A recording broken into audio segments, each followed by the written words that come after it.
في ملخص الانمي بتاعنا وقفنا الحلقة اللي فاتت لما ولا تمورة ورث محل اندومي وبيلاقي فيه طفل كيوت سكرة يتاكل اكل كده يا اخوانا، وبعد كده بيلاحظ ان الطفل دوت عنده قدرة التلاعب بالزمن بالصلاة على النبي. ومش بس كده يا عزيزي، ده بيكتشف ان الطفل يبقى وحش اسطوري بس كيوت برضه والله ويتاكل اكل. فقبل ما نبدأ ملخص الانمي بتاعنا يابا انزل انضم لعيلة نورا ولي واشترك في القناة، وما تنساش اللايك لان ده بيشجعني انزل لكم حلقات كل يوم بالصلاة على النبي. ويلا بينا نخش على ملخص الانمي بتاعنا.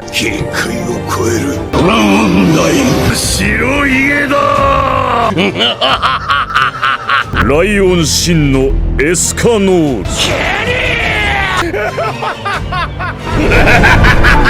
وبنشوف تمورة وبوكو نايمين، ولكن الولد تمورة بيسمع صوت حد بينادي عليه وبيطلع انه واد شيكو صاحبه، وبيقعد يقول له ولا تمورة تعالى نخرج ولا ونخربها ولي. فتمورة بيقول له يا عم الساعة 3 بالليل في حد يخرج دلوقتي؟ فشيكو بيقول له ده احسن وقت نروح المركب ونصطاد سمكة ولي ونعمل صينية سمك بالبطاطس ونروق على حالنا. فتامر بيقول له يا ابني مش انت دكتور وشغال في مستشفى، في حد بذمتك يسيب المستشفى ويعمل كده في الوقت ده؟ فشيكو بيقول له مش انا عملت كده يبقى فيه. وساعتها بوكو بيصحى من النوم ولكنه بيبقى على هيئة الثعلب بالصلاة على النبي، بس بياخد باله ان في حد غريب موجود عندهم في البيت، فبيخبي ودانه وديله بسرعة. وشيكو بيفضل مبرق ومبلم ومبحلق في الطفل. وساعتها تمورة بيقول في سره اكيد هو شاف ودان بوكو واتفضحنا. ولكن ساعتها شيكو بيقول انت كنت حامل وخلفت ولا تمورة؟ فتامر بيقول له حامل ايه يا شيكو يا ابن الصرمة؟ انا اسمي تامر بس راجل قوي. وبعدين على فكرة بقى ده يبقى ابن واحد صاحبي وهو مسافر وطلب مني ان اعتني بابنه. فشيكو بيقول له عموما يا صاحبي لو انت خاطف الواد دوت ومحتاج محامي فانا اعرف محامي كويس قوي وممكن يقلل لك مده السجن بتاعتك، بس احسن لك تعترف وتسلم نفسك بالصلاة على النبي. وساعتها بوكو بيمسك التراب وبيقعد يرسم على العربيه بتاعت شيكو، وشيكو بيطبطب على بوكو وبيقول له انت طفل كيوت جميل حتى لو اسمك غريب، بس انت طفل كيوت وطيب. بس مره واحده يابا بيمسك بوكو وبيقعد يشلوح فيه وبيقول له انت كنت فاكرني اقول لك الكلام ده ولي؟ لا حبيبي ده انا شخص قاسي جدا وما عنديش دلع ومرقعه، بعدين انت واخد صاحبي مني يا ولي ومش عارفين نخرج بسببك. وساعتها تمورة بيلحق بوكو وبيقول لشيكو في حد يعمل كده متخلف في طفل كيوت عسولة يتاكل اكل زي ده؟ فشيكو بيقول له مش انا عملت كده يبقى فيه. وبعدين بقى على فكره بسبب الطفل دوت احنا مش عارفين نخرج ولا انت عارف تيجي معايا. بس ساعتها بوكو بيطبطب على شيكو لانه بيحس انه متضايق، ولكن شيكو بيقول له على فكره بقى انا مش بحب الشفقه وما بحبش ان انا اصعب على حد يا ولي. وبيمسك بوكو وبيقعد يشلوح فيه تاني، والولا بوكو يا عيني بيبقى خايف من شيكو جدا. وساعتها تمورة بيطبطب عليه وبيقول له معلش يا ابني معلش يا حبيبي صاحبي متخلف بس هو من جواه طيب والله، بذمتكوا عيلة نور في حد يزعل طفل كيوت سكرة زي ده؟ انا عاوزكوا بس تسمعوا صوته. نكاتي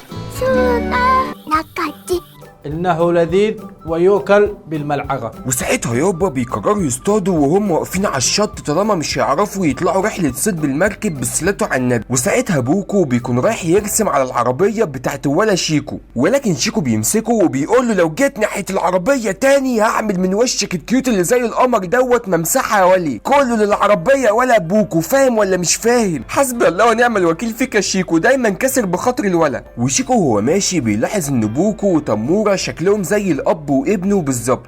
وشيكو بيسأل تمورة سؤال مفاجئ وبيقول له هو بوكو دوت ايه ولا تمورة؟ وتمورة بيقول يا نهار اسود ومنيل شكل شيكو عرف الحقيقة بتاعت بوكو وعرف انه وحش اسطوري. فبيقول له ايه يا اسطى الكلام دي واسلوب الكلام دي، انت تقصد ايه بسؤالك ده يا عم شيكو؟ فبيقول له يعني يا عم اقصد بوكو دوت ولد ولا بنت؟ وبيقول له لا يا عم بوكو دوت ولد وسيد الرجاله كمان. فشيكو بيقول له اصل شكل كيوت قوي بصراحة وصغنن كده وعسولة فافتكرته بنت من كتر حلاوته، ولكن طالما هو ولد لازم نعامله بقسوه شويه عشان يطلع راجل كده خشن كده وجامد. وبعد كده بيطلعوا الجمبري علشان خاطر يصطادوا بيه السمك، ولكن بوكو بياخد الجمبري ياكله. فتامر بيقول له يا عم مفجوع الجمبري دوت علشان خاطر نصطاد السمك مش ناكله. وبصراحه يا عم تامر بوكو عنده حق، يعني انا اجيب كيلو جمبري ب 500 جنيه علشان اصطاد كيلو سمك ب 150 جنيه. ما يولع يا عم السمك واديني الجمبري يا باشا، حمره كده واعمل سندوتشات واخربها. وبوكو بيفضل قاعد مستني ولكنه بيزهق لانهم بعد فتره كبيره ما طلعوش ولا سمكه، يا خساره الجمبري اللي اترمى في الميه. وبوكو بيسيبهم وبيروح يلعب، وهنا شيكو بيتكلم وبيقول ابويا عاوزنا اتجوز يا ولي، وجايب له احفاد صغيرين كده يقعدوا يتنططوا حواليه بما اني يعني كبرت وبقى عندي 30 سنه. فتموره بيقول له انا عديت مرحله الجواز ديت يا عم شيكو وبقى عندي بوكو طفل على الجاهز. وساعتها شيكو بيقول سعاده الانسان في حاجه من اتنين بصلته على النبي، اما الاسره او النجاح في العمل، وانا بصراحه ربنا عاوز اكبر المستشفى، ولكن ابويا نفسه يشوف احفاده عم تموره، ما هو اعز من الولد ولد الولد برضه. وتامر بيقول له يا عم انت شايل هم الخلفه ليه؟ مش لما تلاقي واحده تبصلك وتعبرك الاول يا ولي؟ فشيكو بيقول له اسم الله عليك شوف مين بيتكلم يا ولد، انت كل واحده حبيتها ايام الثانويه اتجوزت وخلفت.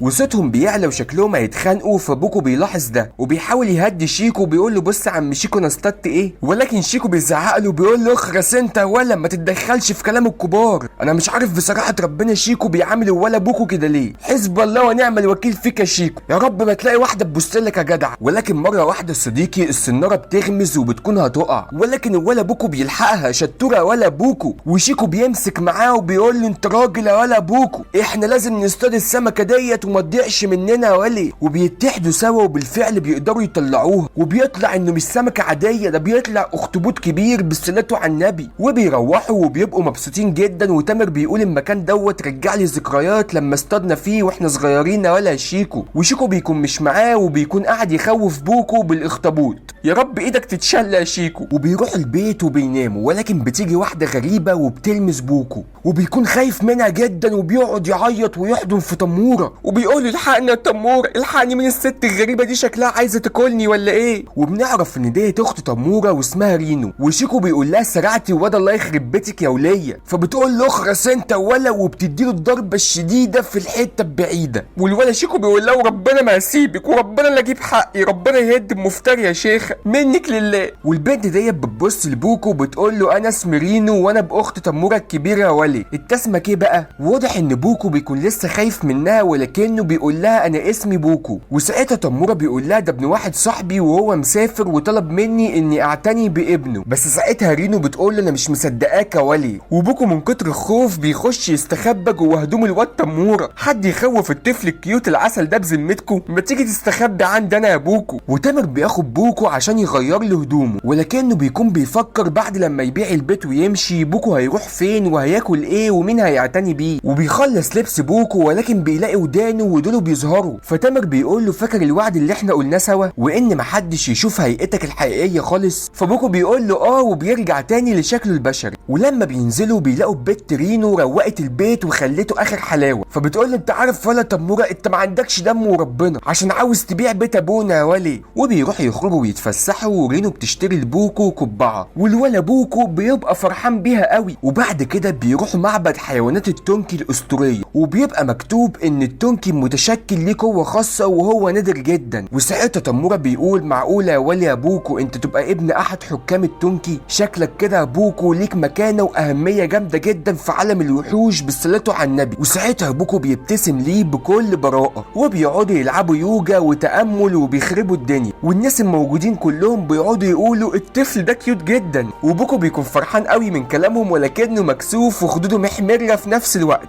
يا جدعان انا محتاج طفل زي بوكو في حياتي يا جدعان والله. وساعتها تموره بيشيل بوكو ولكن بيلاقي رجله وجعاه، فبيقول انا عجزت ولا ايه؟ شكلي كده بعاني من الام المفاصل، ده انا عندي 30 سنه لسه، ده ايه الحزن اللي انا فيه ده؟ وبعد كده رينو بتقول له تعالى ولا بوكو اما اشتري لك ايس كريم. وبوكو بيبقى واقف قدام محل الايس كريم وفرحان جدا، ولما بيجيبوا له الايس كريم بيبقى فرحان اكتر ومش مصدق نفسه. ورينو بتقول لتموره المفروض نروح نزور قبر ابونا ولا ونقرا له فاتحه، ده احنا لسه وارثين منه بيت ومحل اندومي، خلي عند اهلك دم بقى. وتموره بيقول لها عندك حق والله يا بنت يا رينو، انا ابويا وامي الله يرحمهم وحشوني قوي. وساعتها رينو بتلاحظ ان بوكو مدهول نفسه خالص وهو بياكل الايس كريم، فبتقول لتموره ياكله هو. فبيقول لها بس اديله فرصه يا رينو يحاول يعتمد على نفسه وبعدين ده هو مستمتع قوي. ولكن ساعتها بتزعق وتقول له بس في حاجه اسمها اداب الطعام يا ولي. فبوكو يا عيني بيتخض وبيتسرع وبيوقع الايس كريم من ايده، وبيبقى حزين جدا لانه حس انه عمل حاجه غلط وهم زعلوا زعلوا منه، وتموره بيقول لها منك لله يا بعيده، الولد خض منك، حد يزعل حته السكر دي. وبيقول له معلش يا ابني، معلش حبيبي، اختي ست قويه ومفتريه. وبوكو بيلاقي في ناس بتحدف طوب على البحر، فبيروح يحدف معاهم، ولكنه بيبقى ضعيف خالص، وبيروح لتموره علشان خاطر يديله حجر تاني يرميه. وساعتها رينو بتقول لو ابونا وامنا كانوا عايشين وشافوا بوكو كانوا يفرحوا جدا يا ولي، هم ماتوا قبل ما يشوفوا احفادهم، وكل دوت بسببك انت يا موكوس، عندك 30 سنه ولسه ما اتجوزتش. فبيقول لها جواز ايه بس يا ست رينو، السنجله جنتله، ان جيتي للحق يا اختي الحاجه الوحيده اللي ندمان عليها اني سافرت عشان اشتغل وسبت ابونا وامنا لوحدهم. وساعتها تموره بيشوف ذكريات من الماضي انه جه المكان دوت قبل كده مع ابوه، وبيستغرب لان الحركه ديت حصلت معاه قبل كده لما شفنا نجوم ذهبيه بتطلع من ولا بوكو. فتموره بيروح لبوكو بيقول له اكيد وراك سر كبير يا ولي، بس انا برضو بحبك وتعالى اعلمك ازاي ترمي الحجر. وبيشيل بوكو بيقول له قول ورايا يا ولا، 1 2 3، وبيرموا الحجر، وبالفعل بيقدروا يرموا الحجر لمسافه بعيده. وبوكو الكيوت بيبقى فرحان جدا، يا ولا خد قلبي يا ولا، يا ولا خد قلبي وفشتي وطحالي وكبدتي وكل حاجه يخرب بيت كيادتك. وتموره بيقول يا ترى وجود بوكو في حياتي علامه على توقف حظي الوحش. فرينو بتقول له انت كده كده منحوس من زمان يا ولي، ولكن بنلاقي بوكو بيقول توقيف وهو بيضحك، واضح كده ان ولا بوكو الكيوت دوت وراه اسرار كتير قوي. وبنلاقي ساعتها اتصال من الشغل عند تموره لانه لازم يسافر ويرجع لهم بصلته على النبي، بس تموره بيقرر ما يردش. ورينو بتقول له مش هترد عليهم ولا ايه يا ولي؟ فبيقول لها لا انا مش هرجع الشغل دلوقتي. فبتقول له طب ناوي تقعد قد ايه؟ فبيقول لها لغايه ما ابو بوكو يرجع علشان خاطر ياخده مني. فرينو بتقول له انا حاساك بتكذب يا ولا ومخبي عليا حاجه. فيا ترى يا هل ترى يا عزيزي المشاهد حته سكره ايه يا يابا الاسرار الكتير اللي ورا بوكو؟ علشان تعرفها ينزل بسرعه اشترك في القناه وانضم لعيله نور علشان اول ما الحلقات الجديده تنزل توصلك اول واحد يا ولي. وانزل اعمل لايك للفيديو لان ده بيشجعني انزل لكم حلقات كل يوم بالصلاه على النبي. وعلى فكره الحلقه الجديده نزلت من ايفي على القناه. وكان معاكم نور من قناه ملخصات نور، وبس كده، سلام.